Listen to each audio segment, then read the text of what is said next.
Anne? Oh, c'est forcément un rêve. Si Petey était là, il le saurait, j'en suis sûre. Il connaît un tas de choses sur les planètes et les astres.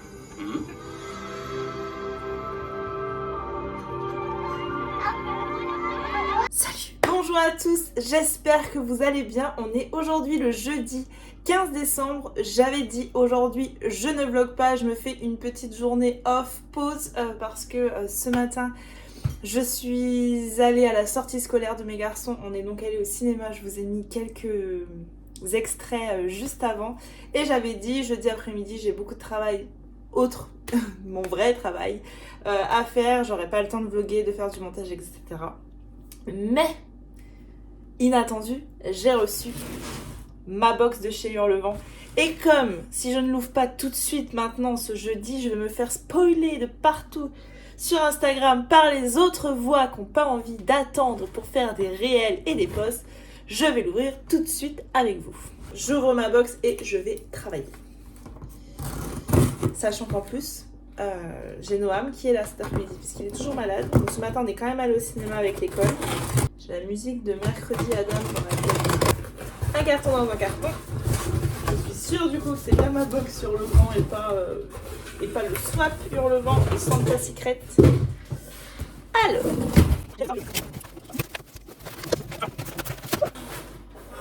j'ai cru que j'ouvrirais jamais ce carton.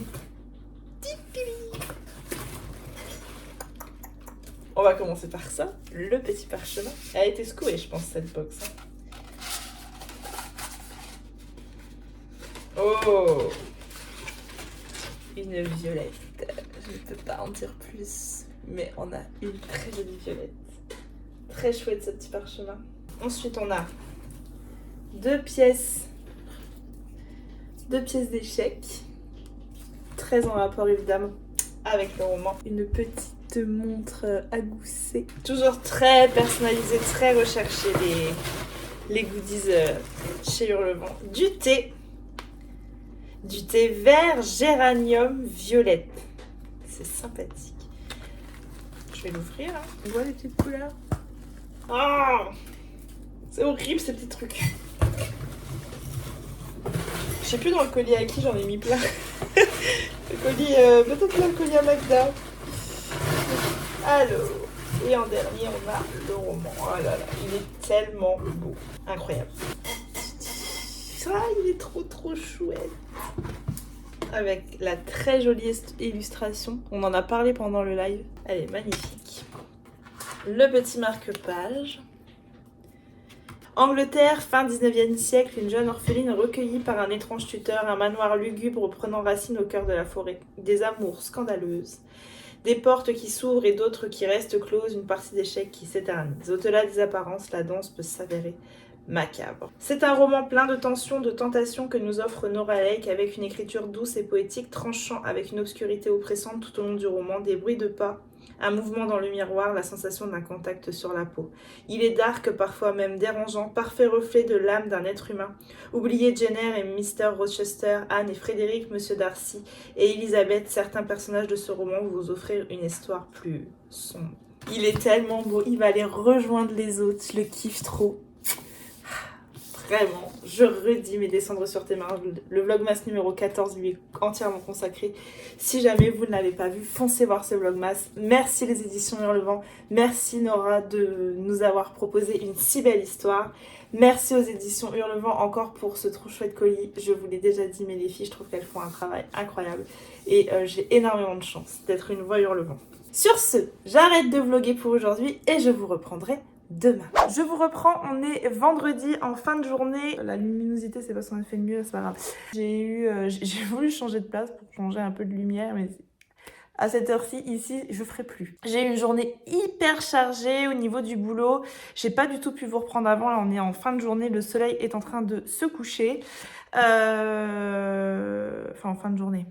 Le soleil se couche à 5h, donc voilà. Alors, je vais vous faire un petit update de ma lecture en cours. J'ai donc terminé la première enquête qui est dans le tome 6 des aventures d'Anna Swensen, qui est donc Meurtre et biscuits au sucre. Dans Meurtre et biscuits au sucre, en fait, on est pendant la période de Noël. C'est un petit peu le repas de fin d'année de tous les habitants de Lake Eden et ils se réunissent tous pour fêter, pas Noël, mais il y a un livre, en fait, de recettes dont Anna est à l'initiative, où elle a réuni toutes les meilleures recettes enfin, chaque habitant de Lake Eden a pu donner une recette pour qu'il apparaisse dans ce livre. Et en fait, ce repas-là, c'est un peu l'occasion de goûter à tout, etc. Et pendant ce repas, il y a un meurtre. J'en dirai pas plus parce que le meurtre, il arrive pas tout de suite. Alors, tu vois arriver qui va mourir, hein. Des fois, t'es pas sûr, mais là, tu sais d'avance. Quand tu vois arriver le personnage, tu te dis, tiens, toi, je te donne encore 4 pages et t'es plus là. Mais il arrive assez tard. Donc, comme toujours avec ce Cozy Mystery là, essayez de ne pas lire la 4e.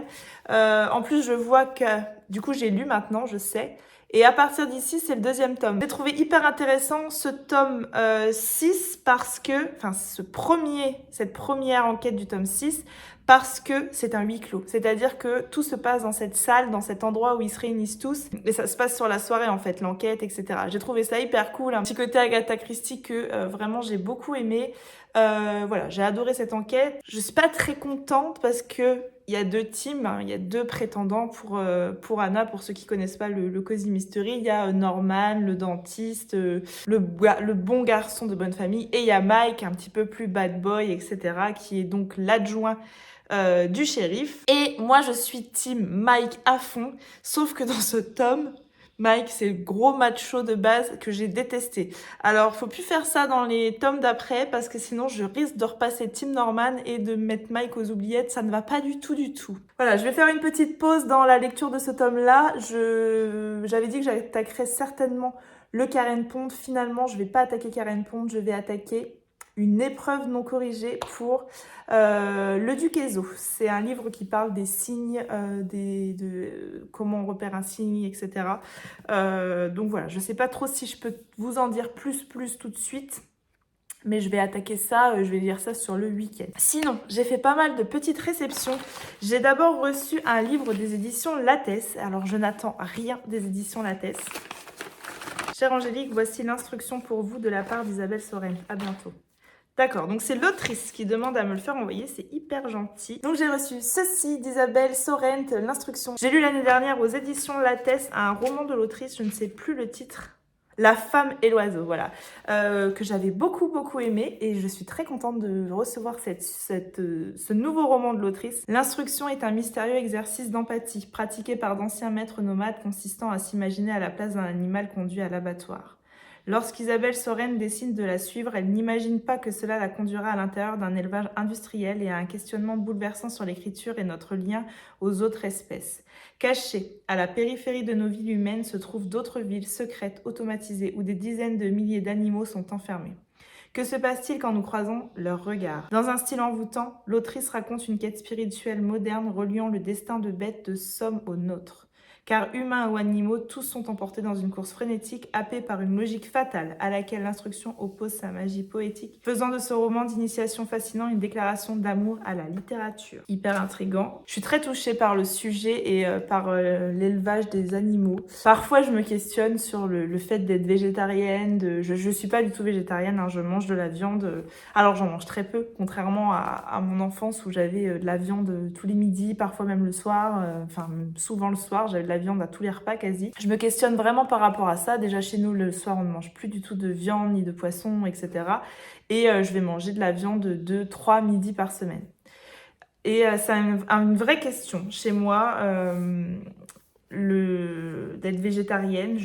Parfois j'y pense, je me dis que c'est compliqué d'être végétarienne, dans le sens où quand t'es invitée à manger chez des gens, en fait, j'ai pas envie d'être embêtante. Et c'est quelque chose qui me taraude de plus en plus, qui me titille de plus en plus. Je vous raconte un peu ma vie là. Et pourquoi pas peut-être dans un premier temps ne plus manger de viande chez moi et continuer quand je suis invitée pour pas être embêtante en fait. Enfin voilà, c'est un vrai questionnement chez moi le fait de devenir végétarienne, parce que je suis très embêtée enfin j'ai un vrai malaise sur le fait de manger des animaux. Alors j'aime la viande, gustativement j'aime la viande. Je préfère manger du poisson, mais en même temps, le poisson, des fois, c'est plus chiant à cuisiner, ça pue chez toi. T'as envie de faire un steak, ça va plus vite. Enfin, je vous ai un peu raconté ma vie, je suis un peu sortie du cadre, je m'excuse. Mais c'est quelque chose qui me tient à cœur. Et du coup, cette réception m'a donné envie de vous en parler un petit peu. Voilà, je remercie beaucoup l'autrice de m'avoir fait envoyer ce roman, je suis très touchée et je vous en reparle rapidement. Ensuite, j'ai reçu des éditions Robert Laffont.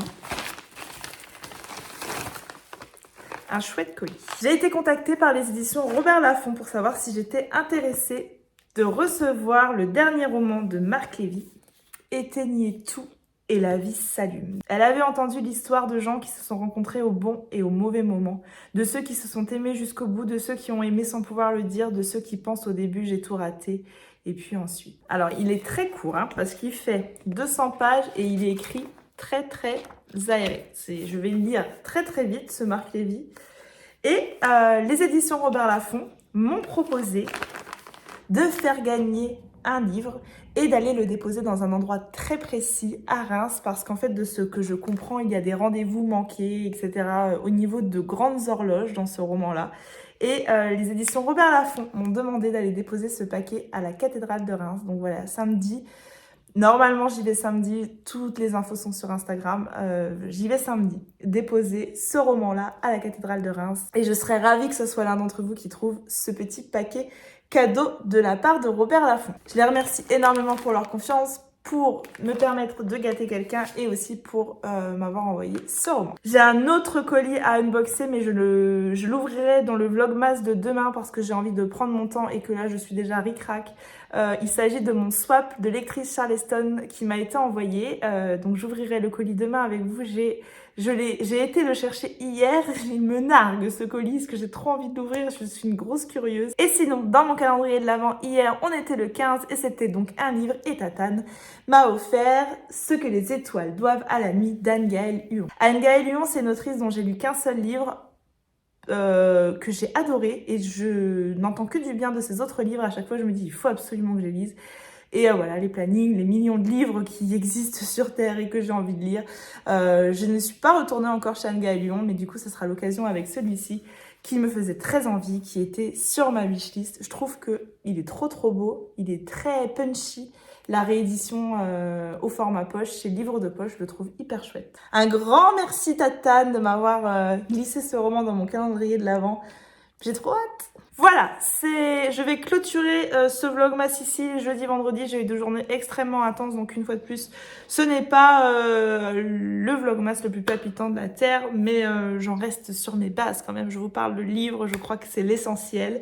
Je vous remercie de prendre le temps de liker, commenter, partager votre instant de visionnage sur les réseaux sociaux. Moi, je vous dis à demain pour un nouveau vlogmas. Je vous fais des bisous. Bye!